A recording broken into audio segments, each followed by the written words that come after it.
Hari ini kita mau belajar sebuah tema tentang pintu bagi domba-domba. Saudara, kita tentu mengenal lagu yang sudah tidak asing lagi bagi kita. Nyamanlah, nyamanlah jiwaku. Dalam syair bait yang pertama dituliskan, kendati hidupku tentram dan senang, dan walau derita penuh. Itulah sebuah lagu yang baik, yang sudah menjadi berkat bagi banyak orang percaya, orang Kristen. Lagu itu ditulis oleh Howard Gage Spafford, seorang berwarga negara Amerika 150 tahun yang lampau. Dia adalah keluarga yang baik-baik saja. Dia juga datang dari keluarga kaya. Spafford punya perusahaan real estate. Tetapi sekalipun dia dari keluarga baik, orang yang aktif melayani gereja, namun tidak luput dari kemalangan musibah yang menimpanya.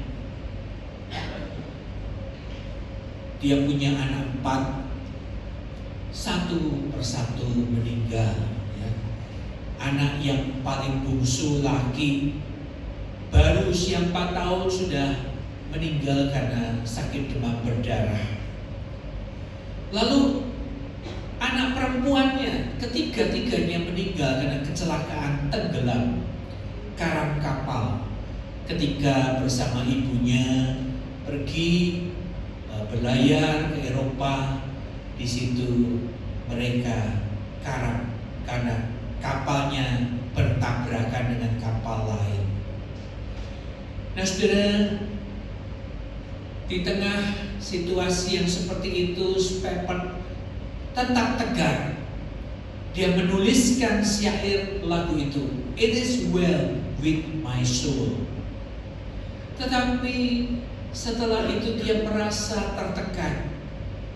Dia akhirnya di masa tuanya depresi dan sampai dirawat oleh tim psikiater.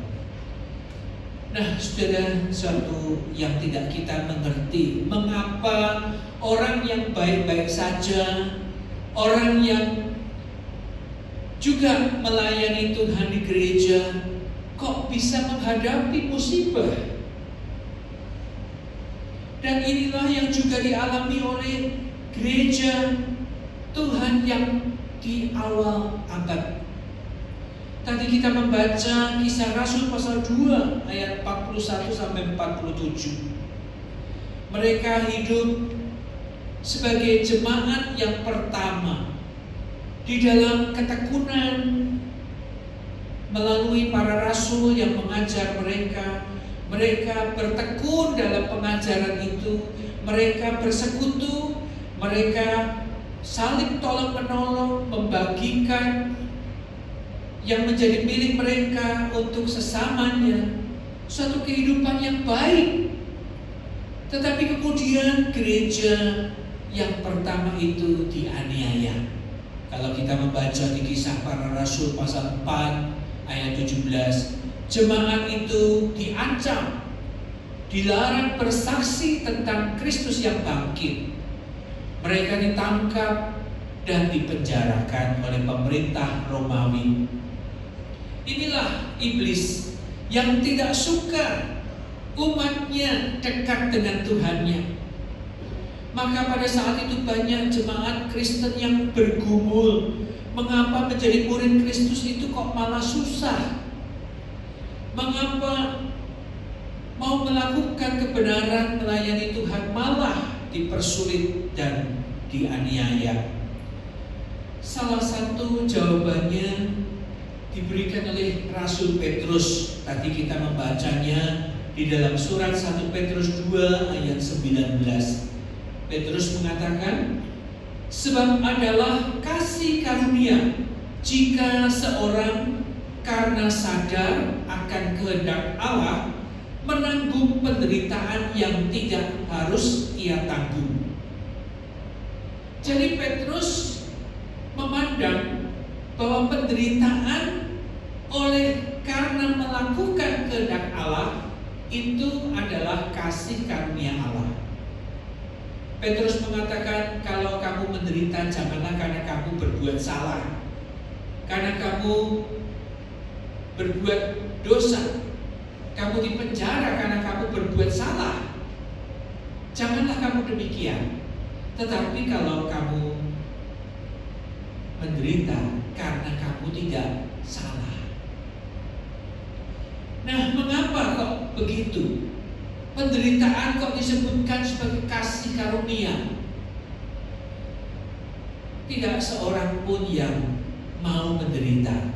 Ya, semua orang secara normal itu ingin hidup enak, ingin hidup berkecukupan. Tidak ada di antara kita yang inginnya hidup susah. Ya. Tetapi ketika kesusahan itu datang, kesulitan itu menimpa kita, musibah itu bisa terjadi, kita bisa alami, bukan berarti bahwa Tuhan itu tidak peduli. Di balik semua itu Tuhan punya rencana untuk menggunakan penderitaan. Sekalipun yang mendatangkan penderitaan itu bukan Tuhan, tetapi Tuhan mengizinkan iblis yang mendatangkan pencobaan itu dipakai Tuhan untuk menjadi ujian yang mengkokohkan iman kita. Dan disitulah Petrus mengatakan demikian dalam bacaan kita, 1 Petrus 2 ayat 21 sampai 23.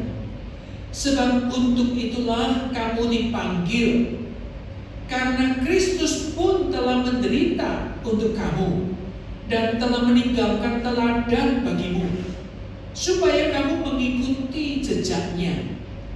Ia tidak berbuat dosa dan tipu daya tidak ada dalam mulutnya. Ketika ia dicaci maki, ia tidak membalas dengan mencaci maki. Ketika ia menderita, ia tidak mengancam, tetapi ia menyerahkannya kepada Dia yang menghakimi dengan adil. Jadi inilah alasannya Petrus mengatakan bahwa penderitaan yang seperti ini adalah kasih karunia Allah. Maksudnya apa? Yaitu bahwa kita bisa meneladani apa yang dialami Yesus. Yesus tidak bersalah tetapi menderita, bahkan mati disalibkan. Yesus dicaci maki tapi tidak membalas mencaci maki. Jadi kalau kita tidak bersalah tapi kita dirugikan, ketika kita tidak bersalah tetapi kita dibuat menderita oleh sesama kita dan kita tidak mencoba membalasnya, itu berarti kita sudah menjadi imitatio Christi, bahasa Latinnya, artinya kita menyerupai Kristus. Kita meneladani Kristus. Maka penderitaan seperti ini akan ada waktunya di mana diubah menjadi kemuliaan. Nah, saudara sekalian, Daud mengalami hal ini, saudara. Ketika dia tidak aman, dikejar-kejar oleh Saul mau dibunuh. Beberapa kali Daud ini memetik kecapi karena Saul kesurupan, ya. Saul diganggu oleh roh jahat. Tetapi Saul kemudian membawa tombak, ingin menancapkan Daud itu dengan tombaknya, tapi luput. Ya. Daud lari, dan ada kesempatan di mana Daud ini membalas. Alkitab di dalam kitab 1 Samuel pasal 24 itu mengisahkan ketika Saul berada di sebuah gua di En-Gedi, ya. Dan pada saat itu Saul sedang ke toilet, ya. Toiletnya di gua, ya. Ya. Dan pada saat itu pengikut Daud itu tahu itu Saul sedang masuk gua mau ke toilet. Ayo kita beritahu Daud supaya Daud segera membunuh Saul yang selama ini membuat dia tidak nyaman, terancam nyawanya. Daud mengatakan, tidak, aku tidak akan membunuh orang yang diurapi Tuhan. Lalu dia mengendap-endap mendekati Saul dan membawa gunting. Zaman dulu sudah ada gunting belum ya? Dia menggunting itu punca jubahnya, ya. Lalu dari jauh Daud mengatakan, Saul, aku sebenarnya sudah dekat. Aku bisa membunuh kau, tapi aku tidak mau. Engkau menjadi raja karena diurapi Tuhan. Saudara, Daud menuliskan pengalamannya disertai Tuhan di dalam sebuah Mazmur pasal 23 yang tadi kita nyanyikan. Dia adalah gembalaku yang baik. Kalau kita mendengar istilah gembala, maka kesan kita adalah pemeliharaan. Gembalaku yang baik itu artinya Tuhan menyertai kita. Sekalipun orang mengancam, mau membunuh, kita tidak aman, tapi Tuhan menyertai kita. Jadi penggembalaan itu identik dengan penyertaan, tuntunan. Jadi kita punya kesan bahwa jikalau Tuhan itu jadi gembalaku, maka aku tidak akan kekurangan. Karena seperti yang dikatakan oleh firman Tuhan tadi, Ia akan membaringkan aku di padang yang berumput hijau. Ia membimbing aku ke air yang tenang. Saudara, tetapi apakah kita mengalami seperti itu, seperti yang kita baca tadi? Banyak orang yang mempertanyakan, mengapa aku mau berlaku jujur malah kojur? Orang Jawa bilang, orang yang mau berlaku jujur malah sengsara. Tetapi orang fasik, di dalam Mazmur pasal 78, pemazmur pun pernah mengatakan, aku cemburu kepada kesuksesan orang fasik. Orang yang curang malah hidupnya sukses, beria-ria. Tapi orang benar yang mau jujur malah kena tulah. Nah saudara, benarkah firman Tuhan yang mengatakan bahwa kalau kita menjadikan Tuhan itu sebagai gembalaku, aku tidak akan kekurangan? Memang saudara, Mazmur 23 ini sering kita pertanyakan kebenarannya. Tetapi jangan lupa saudara, kalau kita memahami, meneliti, di dalam Mazmur 23 ini memang ada kata kerja yang menyatakan itu, menyatakan sesuatu yang enak.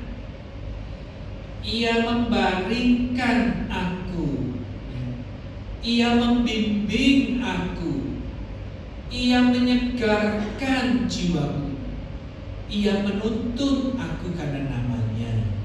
Jadi menyegarkan, membimbing, menuntun, ya, itu enak ya. Tetapi jangan lupa di pasal 23 ini pula ada kata benda, gadamu dan tongkatmu. Loh, kenapa kok ada gada?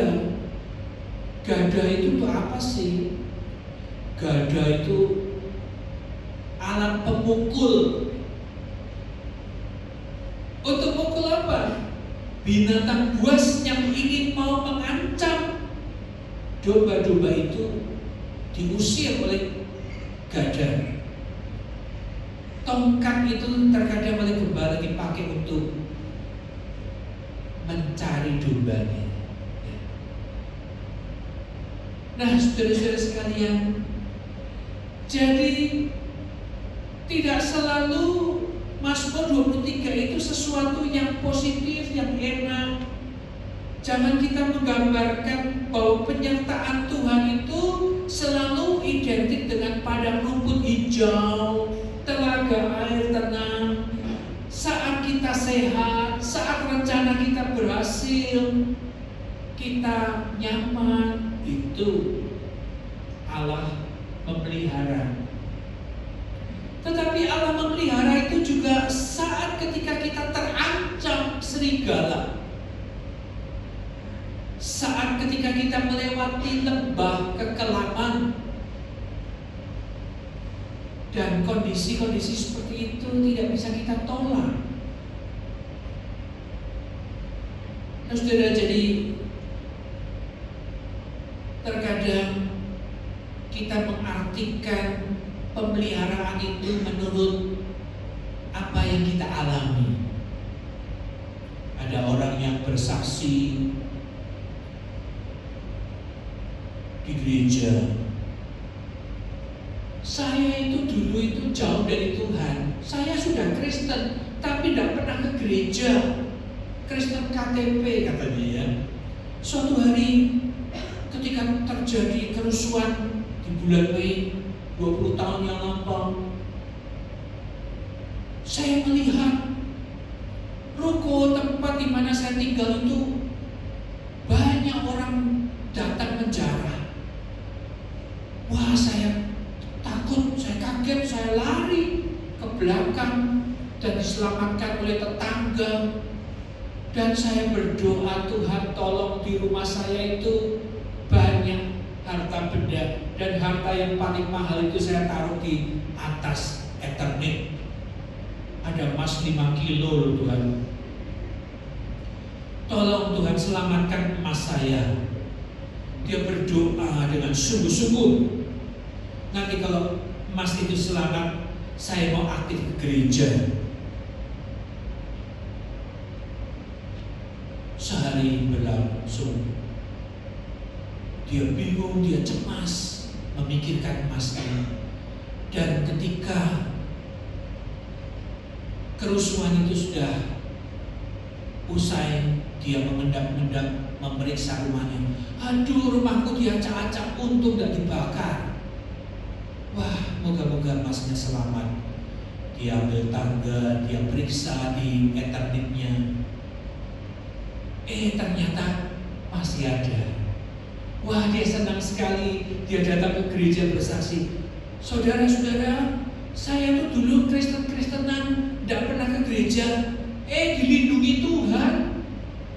Apalagi saudara yang aktif-aktif ke gereja ini, masa sih Tuhan tidak melindungi? Makanya klaim janji Tuhan. Kalau saudara tidak dilindungi Tuhan, kalah dong sama saya. Saya Kristen-Kristenan pun dilindungi kok. Ya, saudara-saudara, kesaksian ini baik nggak? Ya, baik, tapi ada negatifnya ya. Negatifnya klaim janji Tuhan ya.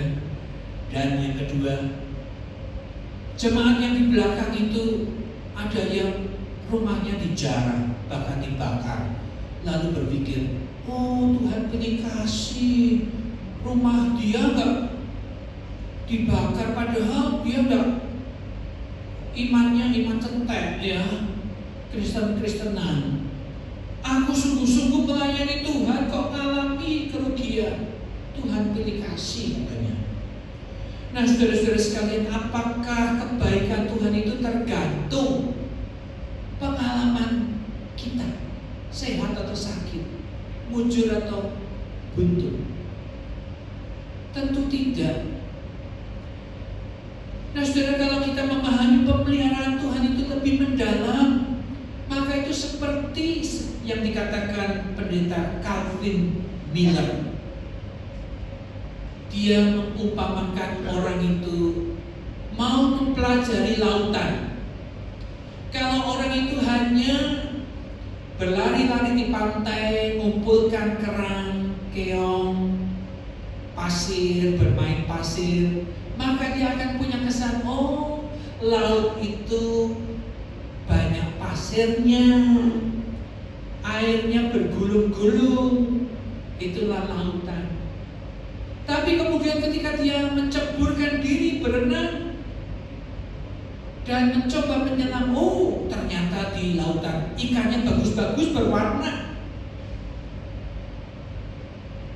Dan ketika dia menyelam lebih dalam lagi, bahkan di lautan dalam dengan pakaian perlengkapan oksigen, dia bisa tahu ada binatang-binatang yang berbahaya, ada ikan hiu, ada ikan paus, dan semuanya itu lautan. Begitu juga dengan pemeliharaan Tuhan. Pemeliharaan Tuhan itu bukan hanya sekedar rumput hijau, air yang tenang, ya, tetapi juga ada gajah, ada tongkat. Tetapi semuanya itu dalam lingkup Tuhan memelihara umatnya. Tuhan menggembalakan domba-dombanya. Dia tidak akan membiarkan kita berjalan sendiri. Saudara, di Alkitab pada ayat di kitab Kejadian 39 ayat 23 dikatakan begini, Tuhan menyertai Yusuf dan apa yang dikerjakannya dibuat Tuhan berhasil. Ayat ini dikatakan dalam konteks apa? Apakah saat Yusuf sudah jadi raja? Tidak. Ayat ini dikatakan ketika Yusuf dalam penjara.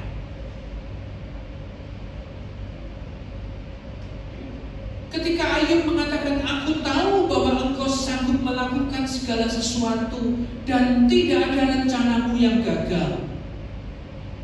Hanya dari kata orang saja aku mendengar tentang engkau, tetapi sekarang mataku sendiri memandang engkau.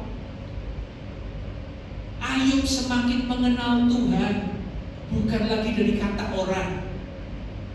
Melalui apa? Melalui kepahitan, melalui bencana yang dialami.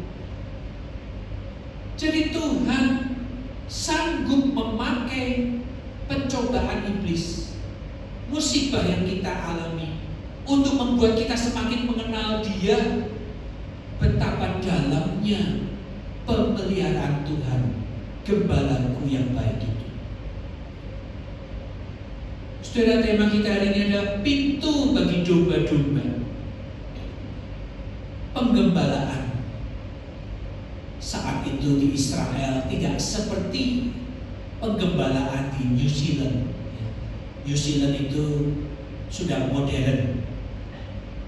Domba-domba, ribuan domba itu bisa digembalakan hanya dengan satu orang naik kuda dibantu dengan beberapa ekor